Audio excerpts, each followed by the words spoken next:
Thank you for coming. I'm going to start a Q&A. You will be able to ask questions. We're going to come around with a microphone. So raise your hand and we'll come to you for anything you need to ask. But I will start this conversation. Asa, can you tell us a little bit about your relationship with Patrick DeWitt, the author of French Exit? I think you knew him in Los Angeles when he was a bartender. Yeah, Patrick was my bartender, which I know sounds like such a Los Angeles story, but in reality, my then girlfriend, wife, was good friends with his then girlfriend partner, and that's how we met. But we wound up really connecting at the bar, just kind of talking about music. And then one day he told me that he was a writer, and that he had printed out his manuscript, and it was under the bar. And it was the manuscript which was for his first book, which was called Ablutions, was about being a bartender. And I read it the next day and absolutely loved it. And that's really where our relationship began. And not only as a friendship, but then we started sharing work with each other at very different stages. And so I sent him whatever film I was working on. Ultimately, we wound up making a film called Terry about 10 years ago. And then we've just been very, very close, sharing material all the way up until making this film together. Can you tell us, this is an adaptation and one of his, can you tell us a little bit about how you two worked together on French Exit? Yeah, what was really particular about this was that he shared French Exit, the book, to me when it was almost finished. It was probably about 85% finished. But there was enough of the book for me to not only love it and to respond, like enthusiastic about it, but also for me to want to make it into a film. So I let him know that, and he was really game for it. And so the transfer of going from book to screenplay happened even before the book was fully finished.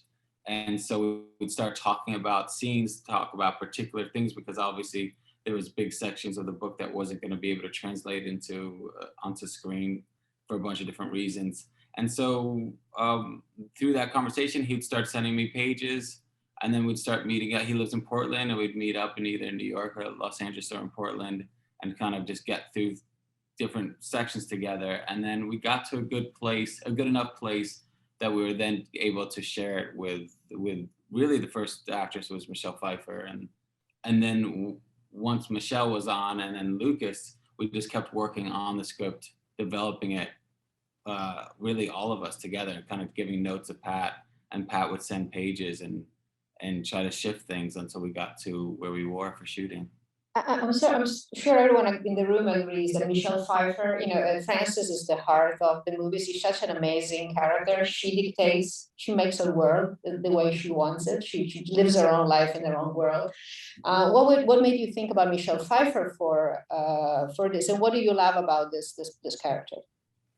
Well, I'll start with the second. I'm very inspired by people that seem to not care what others think and just are who they are.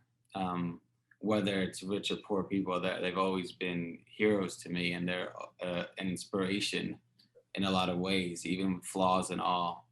Just that idea of being able to just be yourself, or be whoever you feel like you in your core you are.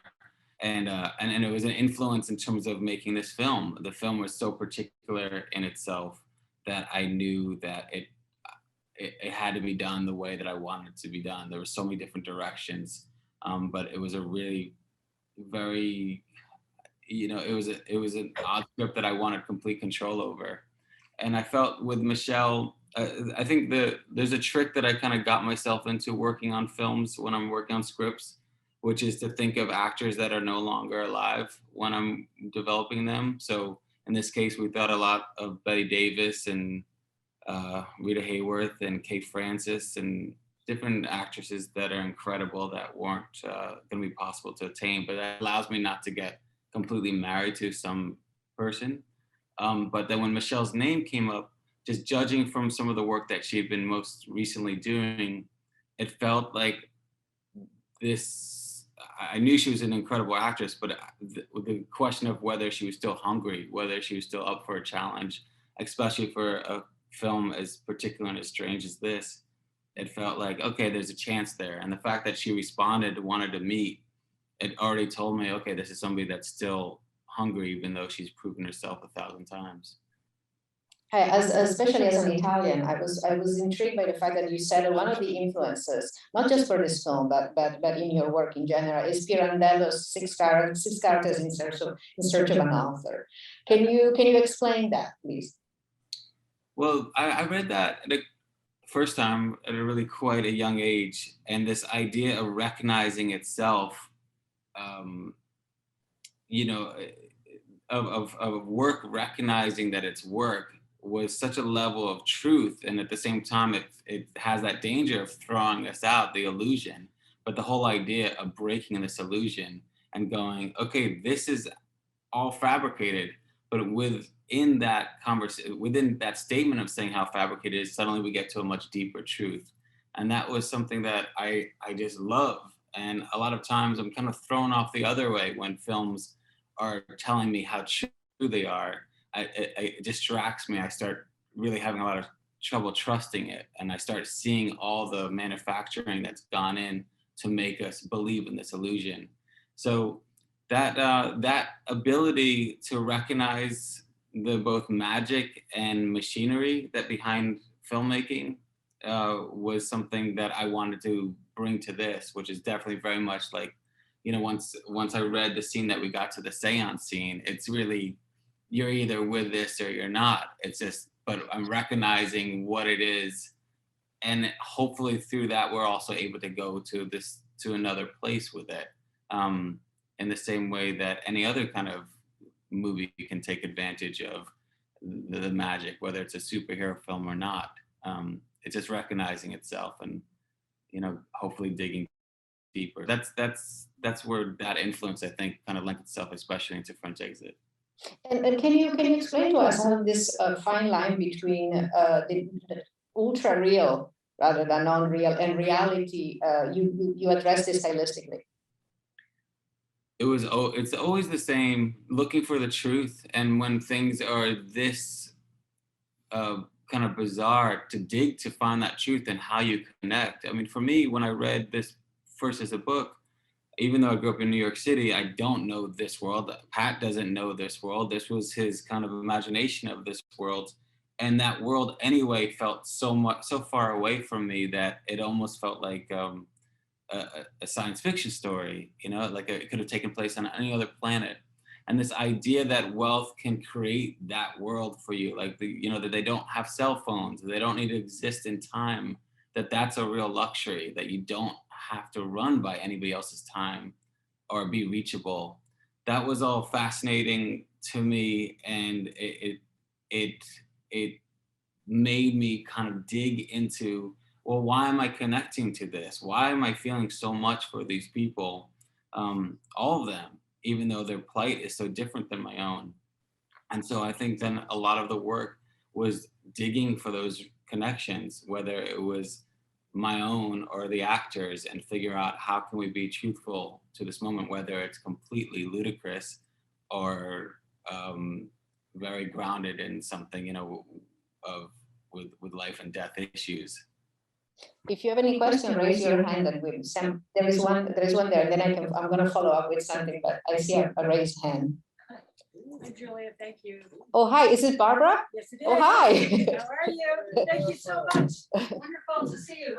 This is going to be a kind of a bizarre off subject, but with your characterization of the son in relationship to the father, can you tell me how your father's work has informed you?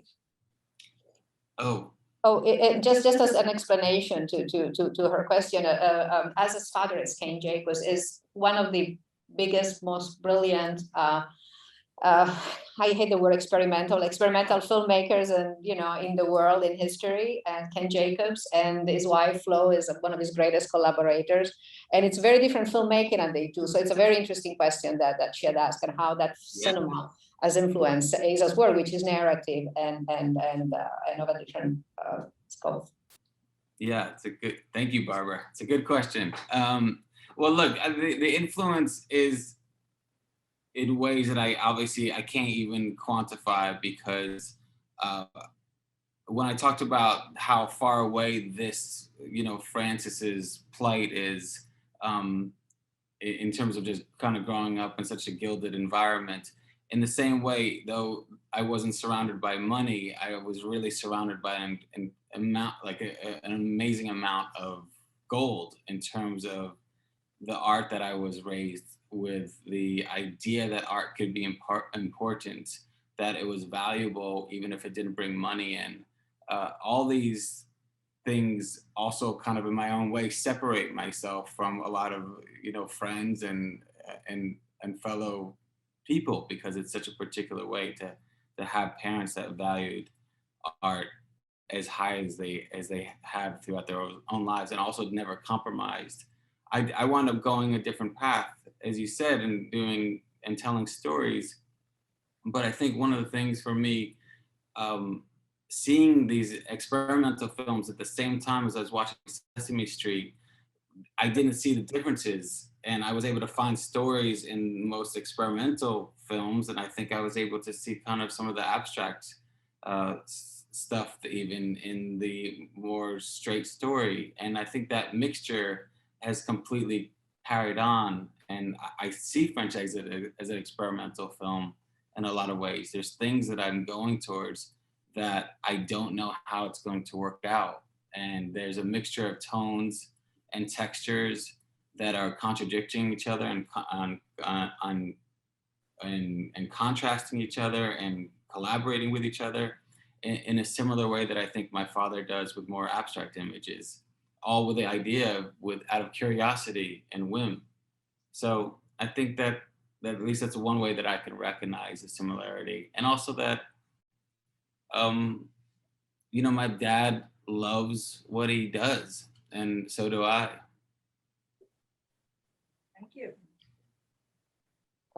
I have another one. I have a follow-up to what you were talking about before, between, on the fine line between the stylized word, non-real, and the real. You mentioned Betty Davis, Kay Francis, and when I was looking at the film, because of the setting, because of this sort of upper class, Manhattan thing, and then Paris, it feels very much the world of a sophisticated comedy. And yet, one of the things you've talked about in terms of films that you were thinking when you were doing this one was Popeye. Robert Altman, and it's very counterintuitive, and I kind of understand it, but it's not counterintuitive. Can you explain to us that connection?